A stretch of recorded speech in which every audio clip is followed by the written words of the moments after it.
Good afternoon, everyone.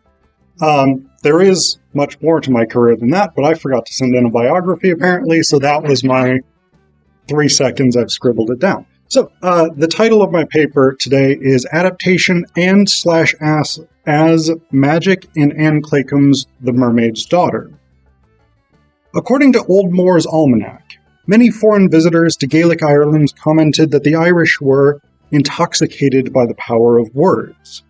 Even today, the Irish are renowned as singers, storytellers, and spinners of tall tales. Music and language, particularly verse, has an almost magical power in Irish culture, a magic reflected in the Irish-American characters of Anne Claycomb's 2017 novel, The Mermaid's Daughter. Claycomb uses postmodern self-reflexivity to adapt and interrogate the gender politics of Hans Christian Andersen's The Little Mermaid. There's much more that could be said about the novel's gender and sexuality politics in and of themselves than I'm actually going to cover in this presentation, because my focus today is on the adaptation techniques that Claycomb uses to evoke the magically transformative power of song. These transformations to Andersen's story, both within the novel and through Claycomb's own treatment of it, reflect adaptation's ability to reimagine canonical texts, making new meaning from them by changing the context and nature of our reception. In revising Andersen's The Little Mermaid, Claycomb's meta-adaptational novel challenges readers to rethink the contours of the story we know and to reimagine possibilities for happy endings. Claycomb's protagonist, Kathleen Connern, has lived all her life with an obsession with the dark depths of the sea and searing pain in her feet and mouth. She also has the most incredible soprano voice. When she and her girlfriend Harry travel back to Kathleen's birthplace in Ireland, or more accurately to the sea between Innismore and her hometown of Doolin, Kathleen learns from the coven of sea witches that she is descended from Fond, the Little Mermaid whose tale Andersen recorded in altered form. The pain in Kathleen's feet and mouth are genetic inheritances from the original mermaid, whose tail was split to make legs, and whose tongue was taken to remove her voice. Fond could have returned to the sea and escaped her pain by murdering the unfaithful prince, who married another but kept the mermaid as a lover. However, she was unable to plunge the knife into his heart, so her female descendants all inherited her curse. These descendants also inherited an overwhelming longing for the sea, leading several to drown themselves shortly after giving birth, with the remainder killing themselves with the sea witch forged blade meant for the prince, which magically appears to each generation of Kathleen's ancestors. To break the curse and return home to the sea, Kathleen learns that she must kill Harry.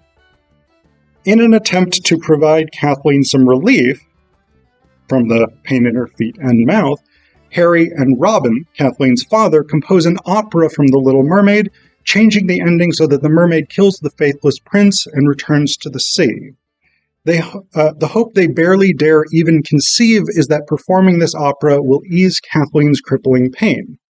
The power of the performance, however, breaks Kathleen's curse, transforming her back into a mermaid. Claycomb's descriptions of the creation and performance of this opera are run through with the transformative or magical power of music and verse, both regarding Harry and Robin's composition process and Kathleen's performance.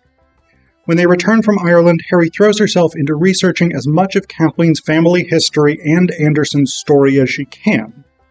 Noting that Fond lived to be much older than any of her female descendants, who consistently died in their early 20s, Harry concludes that Fond survived because she became Andersen's muse, and that the power of the story kept her alive. In a desperate bid to save her partner, Harry tells Robin, "The point now for us is that being a muse, like you said, kept Fond going. Well, Kath can do more than that. She can sing her own story, and you can write it for her."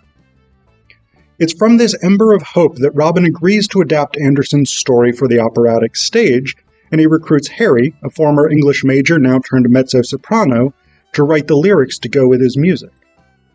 They transform not just the genre of Andersen's story, but the ending as well, rewriting it so that on stage Fond kills the prince as she could not do in life. However, Kathleen's singing best embodies the mystical potential of art to transform.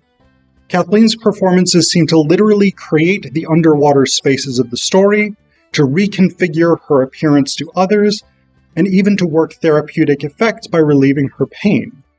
The ability to bring to life the murky spaces of the ocean depths is described most beautifully during a rehearsal when Kathleen sings the aria about the mermaid rising from her oceanic home into the air. Kathleen's voice descended, her phrasing languorous as she sang of her deep-sea garden. Then she began the impossible climb, higher and higher, up and out, her hands in the folds of her skirt at first, and then rising as she sang of climbing, surfacing, soaring. The aria ended with her arms flung wide out like wings, and the final note shimmering, almost visible, in the air above her. This image of the musical note shimmering over the singer is a lovely one, reflecting the mystical properties of the music, which, in this instance, creates an image out of the sound. The music's transformative properties become more apparent, however, as Kathleen herself is transfigured, seeming at times to become the mermaid whose part she sings. Both Harry and Robin's girlfriend Tay observe these visible transformations. After a rehearsal, Robin notes how realistically Kathleen had collapsed when the prince finds the mermaid on the beach, and Tay wonders, was that Kathleen or the mermaid, though? And Robin has no answer. The merging between Kathleen and her ancestor is more pronounced on the night of the opera's premiere, however. In a section told from Harry's perspective, she sees that Kathleen has the magical blade Fond was supposed to use to stab the prince, rather than the prop knife that they were very, very careful that she should have. Although Robin, Harry, and Tay have made various attempts to keep the knife away from Kathleen, it continuously finds her. As Kathleen goes to mock-stab their friend who's playing the prince and the singer playing his bride, Harry reflects, she was not Kathleen. She was the mermaid. I don't know how to explain it. I couldn't stop her because she wasn't mine to stop, I suppose. Kathleen is apparently transformed into Fond, acting out the scene that was supposed to liberate the mermaid and allow her to return pain-free to the ocean. It is this acting of the scene that literally breaks the curse and frees Kathleen. Both Harry and Robin panic after the stabbing scene, in part because they fear Kathleen has actually stabbed the other actors, which is a concern that those actors had expressed earlier in the novel, but also because Kathleen's neck is bleeding. Although she didn't appear to cut herself, blood runs down her body from wounds on either side of her neck. Kathleen has begun growing gills. Whereas during rehearsals the pain in Kathleen's feet and mouth had ebbed, when she performs the opera as a whole, her body begins physically transfiguring into that of the mermaid. Robin, Harry, and Tay rush Kathleen to the ocean. This part of the story is set in Boston, so that's feasible. If this was in Philadelphia, they'd be in trouble. Robin, Harry, and Tay rush Kathleen to the ocean, making it into the waves just as Kathleen fully transforms. In the sea, she's fully comfortable for perhaps the first time in her life. Harry calls this the terrifying realization that we might have done real magic.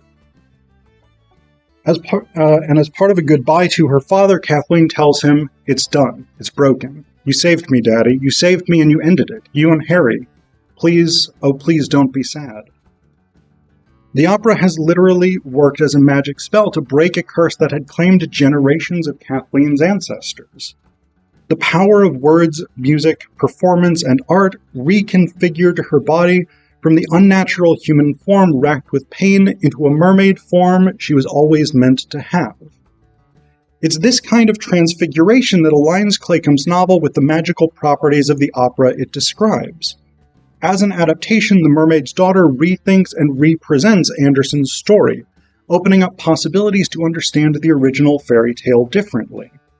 Adaptation as an art form changes how we receive the original story, and in particular this novel, as with many contemporary feminist reworkings of fairy tales, challenges the traditional happy ending of Andersen's canonical version. In Andersen's story, the mermaid's happy ending is when she refuses to kill the prince who had betrayed her, instead choosing suicide, a suicide rewarded by a sort of promotion to an ethereal, airy plane of the spirit. Through her selfless refusal to kill the unfaithful prince, she has earned a soul. However, from a modern feminist perspective, the problems with this ending, much like the problems with, for instance, Puccini's Madame Butterfly, which features a similar suicide by a betrayed woman, are readily apparent. The prince is simply allowed to take the heroine as a lover, then betray her to marry a princess, despite all that the mermaid has sacrificed to be with him. The mermaid's selfless act denies her the possibility of returning home and escaping the pain that she's experienced as a human being. Instead, it is only through her self-destruction that Anderson allows her a reward. And it is this ending that the feminist aspect of Claycomb's novel takes aim at. As adaptation scholar Julie Sanders writes, in the end, it is the happy ending of fairy tales that is most vociferously denied, or at least self-consciously framed by these revisionary versions. When Harry and Robin revise The Little Mermaid, it undergoes not merely a generic shift from fiction to opera, but the content shifts as well, with Font deciding to carry through the killing of the princess and his bride. In other words, the opera gets a, debatably at least, more feminist ending in which the mermaid takes control of her own destiny, punishes the man who has wronged her, and rejoins her sisters in the sea. By acting the story out, Kathleen is, as we've already seen, changed back into the mermaid. So even though she does not really murder her lover, that is, Harry survives the novel, the performance of killing a prince is sufficient for the transitive property of magic to change her back. But the transitive property of adaptation also changes how we as readers encounter Anderson's fairy tale after we read Claycomb's novel. While the problematic elements of Anderson's story might have been apparent to us before, Claycomb imagines an alternative. What would it mean for the Little Mermaid to actually kill the prince? And poses that new storyline for us. In existing alongside Anderson's story, Claycomb's novel invites us to rethink the limitations of the earlier text and imagine a more earthly liberation for the mermaid. In this sense, Claycomb joins a number of other contemporary adapters of fairy tales, myths, and legends in reimagining old stories from feminist perspectives, reimaginings that often provide alternative endings, present the perspectives of previously silenced characters, or reset the stories in a different location or temporality. The Mermaid's Daughter uses each of these strategies in its postmodern reimagining. The ending, as we've just seen, is reimagined through a compromise between the mermaid gaining her freedom from the betraying prince without actually having anyone's blood on her hands. And this change is, to borrow Sanders's phrase I quoted a moment ago, self-consciously framed alongside Anderson's story.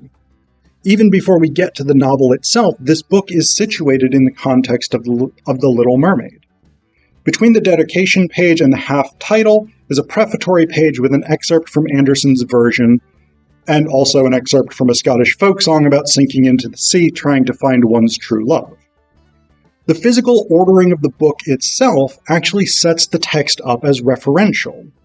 Then within the book, not only do Harry and Robin deliberately revise Anderson's story for their opera, we several times get the voices of the Sea Witches, a collective in contrast to Anderson's singular witch, who directly respond to Anderson's version, pointing out changes he made from how things really happened. There's a chapter in which the Sea Witches provide what they claim is the real story of The Little Mermaid, correcting what Anderson got wrong. They begin their narrative, and so the time has come to untell and tell the tale of Fond, parts of which many of those below, her own people, have forgotten.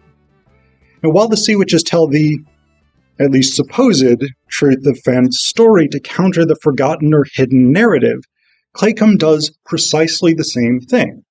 She untells Anderson's story and tells the story of The Little Mermaid, reimagined for a new audience and cultural context. Thank you.